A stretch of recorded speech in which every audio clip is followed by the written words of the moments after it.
Assets था literally UK के बाजारों में, कोई मॉर्गेज डील नहीं करना चाहता था। तो फिर क्या कर रहा था यूके के सेंट्रल बैंक ने, एडिशनल पैसा जोकने की खबर आई। जब सब टाइटनिंग कर रहे थे उनको पैसा जोकना पड़ा था। आज अभी थोड़ी देर पहले की अपडेट ये है कि यूके के सरकार ने उस फैसले को अबॉलिश कर दिया। अब वो जो लिज ट्रस्ट की सरकार ने फैसला लिया था विदहेल्ड कर दिया गया, रोक दिया गया है। अब वो कंप्लीट यू टर्न लेती हुई कि यूके को समझ में नहीं आ रहा है करना कैसे, प्रॉब्लम को एड्रेस कैसे करना है, वो भी सब स्क्रीन पे प्ले आउट हो रहा है। वो पूरा यूरोप का बाजार इसीलिए सब चीजों के चलते नर्वस। लेकिन आज सुबह जो लेवल्स वीरू ने मेंशन करे थे, वो पहला बेस और कन्विक्शन था कि बहुत ज्यादा पैनिक वाली स्थिति नहीं है। वो बेस जो पहला मेंशन था मेरे ख्याल से 16886 के आसपास का पहला वो लेवल था। हमने उसकी सैंक्टिटी को अभी तक मेंटेन करा हुआ है। वो देखिए आपकी स्क्रीन पे पहला बेस। हम वोलेटाइल हैं लेकिन उसकी सैंक्टिटी मेंटेन करके चल रहे हैं। वीरू क्या रीडिंग है भाई? ऑलमोस्ट दिन की कल्मिनेशन की तरफ हम बढ़ रहे हैं, वोलेटाइल हैं, दायरे में हैं, पर इस वोलेटाइलिटी के बीच की रीडिंग क्या कहती है निफ्टी को लेकर? पहले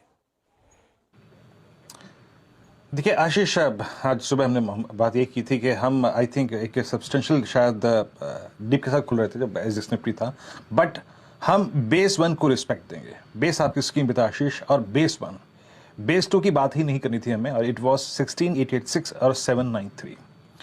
इस ट्रेजेक्ट्री को, और इनफैक्ट 816, इस ट्रेजेक्ट्री के ऊपर जब तक होगा बाय ऑन डिप्स की अप्रोच रखेंगे। और जो रेजिस्टेंस का लेवल था आशीष वो था 17181। आज आपका रेस्ट 2 जो था वो था 121। आज का निफ्टी का इंट्राडे हाई देखिए, वो एग्जैक्टली अगर आप देखें करीब करीब 115 है, और इंट्राडे लो के आसपास हम ट्रेड कर रहे हैं। बट स्टिल ये जो लेवल है ये बेस 1 से लगभग अभी 50 पॉइंट ऊपर है।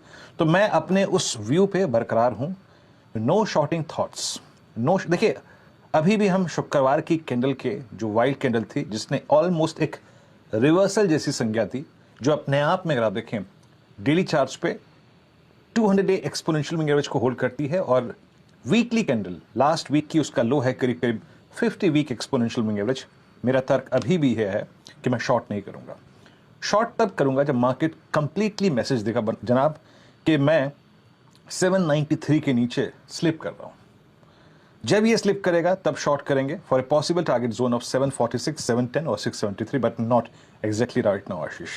मेरी अभी भी अप्रोच होगी ये लेवल मार्केट होल्ड कर जाएगा। कर जाएगा कि नहीं कर जाएगा, इस वक्त के स्टैट्स क्या कहते हैं उसको देखने की कोशिश करते हैं। और आशीष मैं एक और चीज कहूंगा, अभी जब तक ये चैनल है ऊपर की तरफ 17121 और नीचे की तरफ 16800 लगभग आप समझ लीजिएगा कि 16793, माफ कीजिएगा, इस चैनल में बाय ऑन डिप्स ही करूंगा मैं शॉर्ट नहीं करूंगा। ये देखिए आशीष आपकी स्क्रीन पे 17,000 पे कॉल राइटर है, 100 पे कॉल राइटर है, 200 पे कॉल राइटर है, लेकिन 17,000 के पुट में 38 लाख पुट बिके। 16,900 पे करीब 11 लाख, 16,800 पे लगभग 7,45,000। But it's more about that average जो हम उस रेंज में छोड़ के आए हैं, that is 200 exponential moving average. तो Ashish no shorting thoughts for the timing. US futures अगर आप देखें ठीक ठाक है, कोई बहुत पैनिक की स्थिति नहीं है, लेकिन मैं हर बार उस बेस के नजदीक खरीदने की चेष्टा करूंगा। और मेरा एग्जिट जोन, आप यकीन मानिए आशीष, इस क्लोजिंग में भी अगर मैंने बाय किया है लोअर लेवल्स पे तो मेरा एग्जिट जोन रहेगा करीब करीब 17,080 से लेकर 17,121 जो सुबह मेंशन किया था। अभी भी मैं उसी मत पर बरकरार हूं। No shorting thoughts still be wallet 793 on the down side आशीष।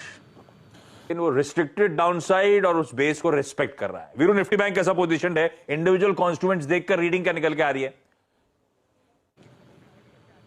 देखिए आशीष, मेरी क्लियर कट अप्रोच थी, दो सर्कमस्टेंसेस में बाय ट्रेड लेना। देखिए पहली अप्रोच ये थी कि अबव बेस 1, बेस 1 क्या था मॉर्निंग का आशीष? बेस 1 था हमारा जो आपने मेंशन अभी किया 38080 और 37960, यानी करीब करीब 80-40 है। ये 120 पॉइंट का जो दायरा है ना आशीष, ये क्या है? पहले तो इसकी डेफिनेशंस को समझना पड़ेगा और डेली चार्ट्स पे या फिर वीकली चार्ट्स पे इसकी इंपॉर्टेंस क्या है। देखिए यहाँ पे कोई एवरेज तो फ्लोट नहीं कर रहा था, but it was I mean the put writers convection zone of first weekly contract of October. ये अक्टूबर के पहले वीकली कॉन्ट्रैक्ट के पुट राइटर का कन्वेक्शन जोन था। तो नो शॉर्टिंग थॉट्स।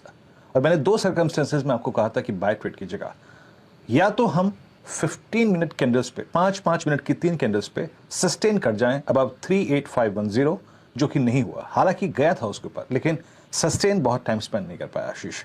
या फिर आपको बेस 1 के नजदीक मिला हो तो बाय कीजिएगा। और आशीष आप यकीन मानिए बेस 1 से पुल बैक आया है इस वक्त का। देखिए आशीष, एक यहाँ पे डिस्कशन हो रहा था और इनफैक्ट कई बार इस शब्द का इस्तेमाल किया गया कि बैंक निफ्टी ज़्यादा गिर रहा है। मेरे हिसाब से दरअसल शुक्रवार को ये चल बहुत गया था और इसीलिए उसको थोड़ा सा हजम करने में परेशानी हो रही है। अदरवाइज अगर आप कैंडल टू कैंडल कंपैरिजन करें तो शायद ये डैमेज इतना नहीं है, इतना डैमेज नहीं है ये। इस वक्त का डेटा क्या कहता है उसको देखने की कोशिश करते हैं आशीष। और अगर आप इस वक्त का डेटा देखें तो 38,000 यानी 38,000 की पुट्स पे आपको अभी भी कन्विक्शन के साथ पुट राइटर नजर आएंगे। लेके आइए जरा 3 पुट्स और 3 कॉल्स और उनके कन्विक्शंस को दिखाइए। आशीष जरा देखिए आपकी स्क्रीन पे सबसे बीच वाले में रेड वाले पोर्शन में इट इज 38,000 जहां पे सबसे स्ट्रॉन्ग पुट राइटिंग हुई है। 23 लाख का आउटस्टैंडिंग हुआ है और एक सप्लाई जोन है 38,500। तो मेरा अभी भी व्यू है no shorting thoughts till we violate base 1 38,080 के आसपास जब भी आए बाय कीजिएगा। एग्जिट जोन आप बना के चल सकते हैं इस कॉल राइटिंग के स्टेट्स के मुताबिक 38,450 यानी 450 के आसपास निकल सकते हैं। लेकिन फॉर्मूला अगला बाइंग का यही रहेगा। If sustains above 510 for 15 minutes bye it. Again अगर आप नहीं है तो अभी बाय नहीं किया है तो